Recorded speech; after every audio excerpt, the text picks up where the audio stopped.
Hello everyone, welcome back to my YouTube channel. ಇನ್ನೂ ನನ್ನ ಚಾನಲ್ನ ಯಾರೆಲ್ಲ ಸಬ್ಸ್ಕ್ರೈಬ್ ಮಾಡ್ಕೊಳ್ಳದೆ ನೋಡ್ತಾ ಇದ್ದೀರೋ ಪ್ಲೀಸ್ ಸಬ್ಸ್ಕ್ರೈಬ್ ಮಾಡ್ಕೊಂಡು ನೋಡಿ. ಹಾಗೆಯೇ ಈ ವಿಡಿಯೋ ಇಷ್ಟ ಆದರೆ ಒಂದು ಲೈಕ್ ಮಾಡಿ. ಈ ವಿಡಿಯೋನ ಪೂರ್ತಿಯಾಗಿ ನೋಡಿ, ಎಲ್ಲೂ ಸ್ಕಿಪ್ ಮಾಡಬೇಡಿ. ಇವತ್ತು ನಮ್ಮ ಅಕ್ಕನ ಡ್ರೆಸ್ ಕಲೆಕ್ಷನ್ ತೋರಿಸ್ತಾ ಇದ್ದೀನಿ. ಅಂದರೆ ಜಸ್ಟ್ ಈಗೀಗ ಇತ್ತೀಚೆಗೆ ತೊಗೊಂಡಿರೋದು ಮಾತ್ರ ತೋರಿಸ್ತಾ ಇದ್ದೀನಿ. ನಾನು 3 ಮಂತ್ಸಲ್ಲಿ ತೊಗೊಂಡಿರೋದನ್ನ ಮಾತ್ರ ತೋರಿಸ್ತಾ ಇದ್ದೀನಿ, ಹಳೆದೆಲ್ಲ ತೋರಿಸ್ತಿಲ್ಲ. ಜಸ್ಟ್ ಒನ್ ಟೈಮ್ ಹಾಕಿರೋದು, ಆಮೇಲೆ ಹೊಸದು ಹಾಕಿ ಇಲ್ದಿರೋದು ಮಾತ್ರ ನಾನು ಇವತ್ತು ತೋರಿಸ್ತಾ ಇದ್ದೀನಿ. ಹೇಗಿದೆ ಅಂತ ನೀವು ಕೂಡ ಹೇಳಿ. ಹಾಗೆಯೇ ನಾನು ಈ ವಿಡಿಯೋಲಿ ಡ್ರೈ ಗೋಬಿ ಮಾಡ್ತಾಯಿದ್ದೀನಿ, ಅದು ರೆಸಿಪಿನೂ ಕೂಡ ಲಾಸ್ಟಿಗೆ ಶೇರ್ ಮಾಡ್ತೀನಿ. ನಾನು ಡ್ರೆಸ್ನ ಹಾಗೆ ತೋರಿಸ್ತಾ ಇದ್ದೀನಿ, ನಾನು ಫುಲ್ ತೆಗೆದ್ಬಿಟ್ಟು ತೋರಿಸ್ತಿಲ್ಲ, ಯಾಕಂದರೆ ಅಷ್ಟು ಡ್ರೆಸ್ನ ಮತ್ತೆ ಮಡ್ಚೋದಕ್ಕೆ ಕಷ್ಟ ಆಗುತ್ತೆ. ಹಾಗಾಗಿ ಒಂದೊಂದೇ ಹಾಗೇ ತೋರಿಸ್ತಾ ಬರ್ತೀನಿ, ನೀವು ನೋಡಿ. ಹಾಗೇ ಯಾವ ಡ್ರೆಸ್ ಚೆನ್ನಾಗಿದೆ ಅಂತಲೂ ಹಾಗೇ ಕಮೆಂಟ್ ಮಾಡಿ. ಸೆಟ್ಟು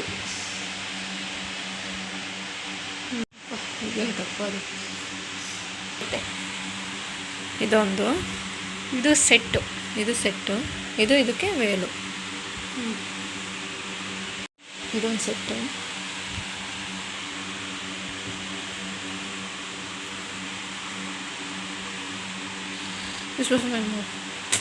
ಮಸ್ತಾಗಿದೆ.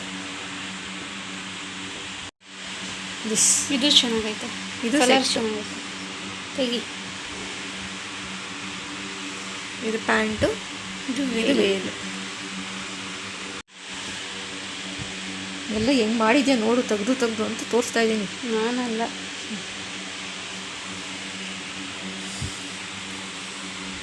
ಇದೊಂದು this is my cutest dress. ನಾ ಕೊಡ್ಸಿದ್ದು, ಅದಕ್ಕೆ ಸೆಲೆಕ್ಟ್ ಮಾಡಿದ್ದು ನಾನು. ಅವಾಗ ಇಷ್ಟು ಚೆನ್ನಾಗಿದೆ ಟಾಪ್ಸ್ ನೋಡಲ್ಲ. ಇದಷ್ಟು ಚೆನ್ನಾಗಿಲ್ಲ, ಕಲರ್ ನೋಡೋಕೆ ಇದು ಚೆನ್ನಾಗಿದೆ. ಹಿಡ್ಕೊಂಡ್ಗೆ ಟೈಟಾಗಿ.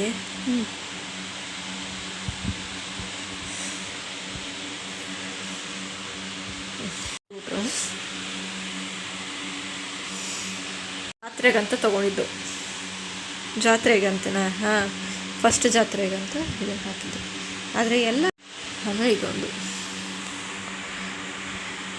ಅದು ಮೊಬೈಲ್ ಚೆನ್ನಾಗಿ ಒಂದಿನೂ ಹಾಕಿಲ್ದಿರೋ ಡ್ರೆಸ್ಸು.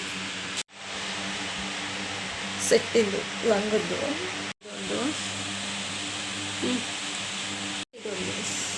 ಇದು ಸೆಟ್ಟು. ಇದು ಕ್ಯೂಟಾಗಿ ಕಾಣಿಸ್ತಿದ್ದು.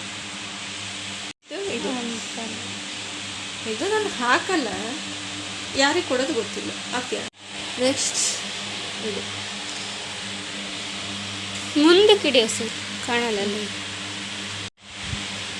ಆಮೇಲೆ ಇದೊಂದು, ಇದು ನೋಡು ಸ್ಟಿಕ್ಕರ್ ಇದೆ.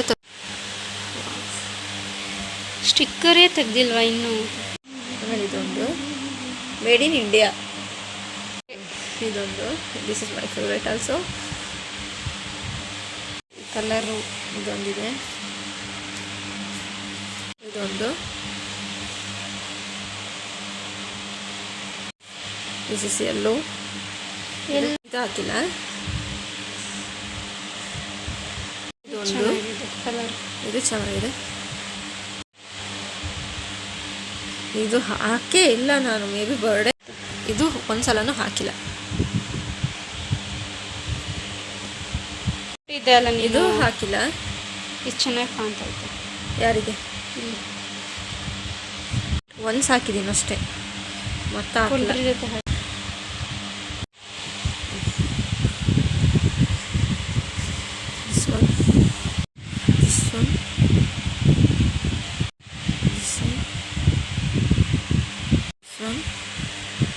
ಇದು ಹೊಸ ಟಾಪು, ಇನ್ನೂ ಸ್ಟಿಚ್ಚೇ ಮಾಡಿಸಿಲ್ಲ.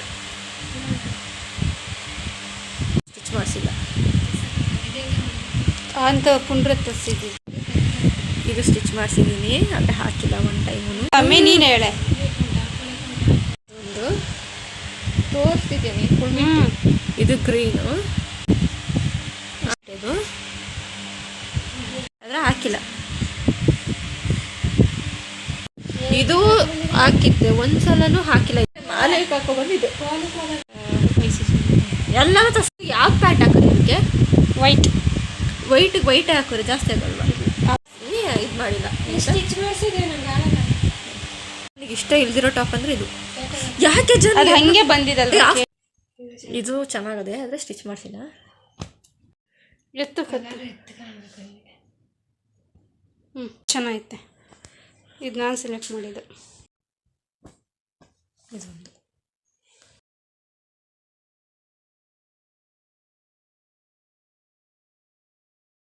ಇಷ್ಟು ಡ್ರೆಸ್ಸು 3 ಮಂತ್ಸಲ್ಲಿ ತೊಗೊಂಡಿರೋದು. ಅವಳು ಎಲ್ಲಾದರೂ ಹೋದರೆ ಹೊರಗೆ ಶಾಪಿಗೆ ಹೋದರೆ ಒಂದು ಡ್ರೆಸ್ ಇಷ್ಟ ಆಗಿದ್ದ ಕೂಡಲೇ ತೊಗೊಬಿಡ್ತಾಳೆ. ಆಮೇಲೆ ಬೇರೆ ಡ್ರೆಸ್ಸಸ್ ಕೂಡ ತೊಗೊಳ್ತಾಳೆ. ಹಾಗೆ ಚೆನ್ನಾಗಿದ್ದರೆ, ಹೋದಾಗ ಏನಾದರೂ ಚೆನ್ನಾಗಿದ್ದರೆ ಎಷ್ಟು ಬೇಕೋ ಅಷ್ಟು ತೊಗೊಬಿಡ್ತಾಳೆ. ನಾನು ಈ ಥರ ಡ್ರೆಸ್ಸಸ್ ಹಾಕೋದು ಕಮ್ಮಿ. ಅಂದರೆ ಕುರ್ತಾ ಟಾಪ್ಸ್ ಇದೆಲ್ಲ, ಜೀನ್ಸ್ ಟಾಪ್ಸ್ ಈ ಥರ ನಾನು ಜಾಸ್ತಿ ತೊಗೊಳ್ಳೋದು. ಹಾಗಾಗಿ ಇವಳದು ನಾನು ಇವತ್ತು ಶೇರ್ ಮಾಡಿದೆ ಯಾವ್ಯಾವ ಬಟ್ಟೆ ಇದೆ ಅಂತ ಹೇಳ್ಬಿಟ್ಟು. ಇನ್ನು ಇವಾಗ ಸಂಜೆ ಮಳೆ ಕೂಡ ಬರ್ತಾಯಿತ್ತು. ಹಾಗಾಗಿ ಏನಾದರೂ ಸ್ನ್ಯಾಕ್ಸ್ ಮಾಡೋಣ ಅಂತ ಹೇಳಿ ಇವತ್ತು ಗ್ರೀನ್ ಡ್ರೈ ಗೋಬಿ ಮಾಡ್ತಾಯಿದ್ದೀನಿ. ಮೊದಲಿಗೆ ಹೂಕೋಸನ್ನ ತೊಗೊಂಡಿದ್ದೀನಿ ನಾನು. ಇದರಲ್ಲಿ ಅರ್ಧ ಹೂಕೋಸನ್ನ ಮಾತ್ರ ನಾನು ಇವತ್ತು ಹಾಕ್ಕೊಳ್ತಾ ಇದ್ದೀನಿ. ಇವಾಗ ಇದನ್ನು ಕ್ಲೀನಾಗಿ ಎಲ್ಲ ಕಟ್ ಮಾಡ್ಕೋಬೇಕು. ಸಣ್ಣ ಸಣ್ಣನೇ ನಾನು ಕಟ್ ಮಾಡ್ಕೊಂಡಿದ್ದೀನಿ. ಇವಾಗ ಅರ್ಧದಷ್ಟು ನಾನು ಹೂಕೋಸನ್ನು ಎಲ್ಲ ಕಟ್ ಮಾಡ್ಕೊಂಡಿದ್ದೀನಿ ಸೈಜಿಗೆ, ಯಾವ ಸೈಜಿಗೆ ಬೇಕೋ ಆ ಸೈಜಿಗೆ. ಇವಾಗ ಅದಕ್ಕೆ ನಾನು ಸ್ವಲ್ಪ ಉಪ್ಪು ಹಾಗೆಯೇ ಅರಿಶಿಣ ಪೌಡರ್ ಹಾಕಿಬಿಟ್ಟು ಕ್ಲೀನಾಗಿ ವಾಶ್ ಮಾಡ್ಕೊಳ್ತೀನಿ 1-2-3 ಸಲ. ನಾನು ಡ್ರೈ ಗೋಬಿ ಮಾಡ್ತಾ ಇರೋದು. ಇದರಲ್ಲಿ ನಾರ್ಮಲ್ ಗೋಬಿ ಕೂಡ ಮಾಡ್ಕೋಬೋದು. ಅದಕ್ಕೆ ಇವಾಗ ಡ್ರೈ ಗೋಬಿ ಮಾಡಿಕೊಂಡ್ರೆ ಬೇಗ ಕೂಡ ಆಗುತ್ತೆ, ಟೇಸ್ಟ್ ಕೂಡ ಚೆನ್ನಾಗಿರುತ್ತೆ, ಕ್ರಿಸ್ಪಿಯಾಗಿ ಕೂಡ ಇರುತ್ತೆ. ಹಾಗಾಗಿ ನಾನು ಇದನ್ನೇ ಮಾಡ್ಕೊಳ್ತಾ ಇದ್ದೀನಿ ಇವತ್ತು. ಇವಾಗ ಅದನ್ನೆಲ್ಲ ಬಿಡಿಸ್ಕೊಂಡ್ಬಿಟ್ಟು ಇವಾಗ ಅದಕ್ಕೆ ಸ್ವಲ್ಪ ಅರಿಶಿಣ ಪೌಡರ್ ಹಾಗೆ ಉಪ್ಪನ್ನು ಹಾಕ್ಕೊಂಡು ವಾಶ್ ಮಾಡ್ಕೊಳ್ತೀನಿ ಕ್ಲೀನಾಗಿ.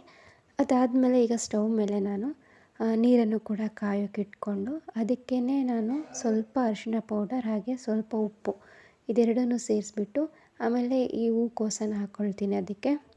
ಇವಾಗ ನೀರಿಗೆ ಅದನ್ನು ಹಾಕ್ಬಿಟ್ಟು ಹೂಕೋಸನ್ನ ಸ್ವಲ್ಪ ಹೊತ್ತು ಅದನ್ನು ಬೇಯಿಸ್ಕೊಬೇಕು. ಅದರಲ್ಲೇ ಸ್ವಲ್ಪ ಚೆನ್ನಾಗಿ ಅದು ಕುಕ್ ಆಗಬೇಕು. ಅಲ್ಲಿವರೆಗೂ ನಾನು ಬೇಯಿಸ್ಕೊಳ್ತೀನಿ. ಅಷ್ಟೊತ್ತಿಗೆ ಅದಕ್ಕೆ ಮಸಾಲ ಕೂಡ ರೆಡಿ ಮಾಡ್ಕೋಬೇಕು. ಹಾಗಾಗಿ ಇವಾಗ ಮಿಕ್ಸಿ ಜಾರಿಗೆ ಶುಂಠಿ, ಬೆಳ್ಳುಳ್ಳಿ ಹಾಗೆ ಸ್ವಲ್ಪ ಮೆಣಸು, ಪುದೀನ ಸೊಪ್ಪು, ಸ್ವಲ್ಪ ಹಸಿಮೆಣಸಿನ್ಕಾಯಿ, ಖಾರಕ್ಕೆ ಎಷ್ಟು ಬೇಕೋ ಅಷ್ಟು, ಆಮೇಲೆ ಸ್ವಲ್ಪ ಕರಿಬೇವು ಇಷ್ಟನ್ನು ಹಾಕ್ಕೊಂಡು ಸ್ವಲ್ಪ ನೀರು ಹಾಕ್ಕೊಂಡು ಗ್ರೈಂಡ್ ಮಾಡ್ಕೊಂಡಿದ್ದೀನಿ. ಇವಾಗ ಒಂದು ಬೌಲಿಗೆ ಸ್ವಲ್ಪ ಮೈದಾ, ಆಮೇಲೆ 4 ಸ್ಪೂನಷ್ಟು ಮೈದಾ, 1 ಸ್ಪೂನಷ್ಟು ಕಾರ್ನ್ಫ್ಲೋರ್ ಹಾಗೆ ರುಬ್ಬಿದ್ನಲ್ಲ ಮಸಾಲ ಅದನ್ನು, ಹಾಗೆ ಸ್ವಲ್ಪ ಉಪ್ಪು, ಅರಿಶಿಣ ಪೌಡರ್ ಇಷ್ಟನ್ನು ಹಾಕ್ಕೊಂಬಿಟ್ಟು ಅದನ್ನು ಕ್ಲೀನಾಗಿ ಮಿಕ್ಸ್ ಮಾಡ್ಕೊಂಡು ಇಟ್ಕೊಂಡಿದ್ದೀನಿ. ಇವಾಗ ಅದಕ್ಕೇ ನಾನು ಬೇಯಿಸಿರೋ ಹೂಕೋಸನ್ನು ಕೂಡ ಹಾಕ್ಕೊಂಡು ಮಿಕ್ಸ್ ಮಾಡ್ಕೊಳ್ತೀನಿ ಕ್ಲೀನಾಗಿ. ಇವಾಗ ಒಂದು ಬಾಣಲಿಗೆ ಎಣ್ಣೆ ಕಾಯೋಕೆ ಇಟ್ಕೊಂಡು ಅದಕ್ಕೆ ಎಲ್ಲನೂ ನಾನು ಗೋಬಿನ ಹಾಕ್ಕೊಳ್ತೀನಿ. ಇದನ್ನು ಲೋ ಫ್ಲೇಮಲ್ಲೇ ನಾವು ಫ್ರೈ ಮಾಡಿಕೊಂಡ್ರೆ ಆಯಿತು. ಡ್ರೈ ಗೋಬಿ ರೆಡಿನೇ ಆಯಿತು. ತುಂಬಾ ಚೆನ್ನಾಗಿರುತ್ತೆ. ಇವತ್ತಿನ ವ್ಲಾಗ್ ಕೂಡ ಇಷ್ಟೇ. ಇನ್ನು ನೆಕ್ಸ್ಟ್ ವ್ಲಾಗಲ್ಲಿ ಸಿಗೋಣ. Thank you for watching.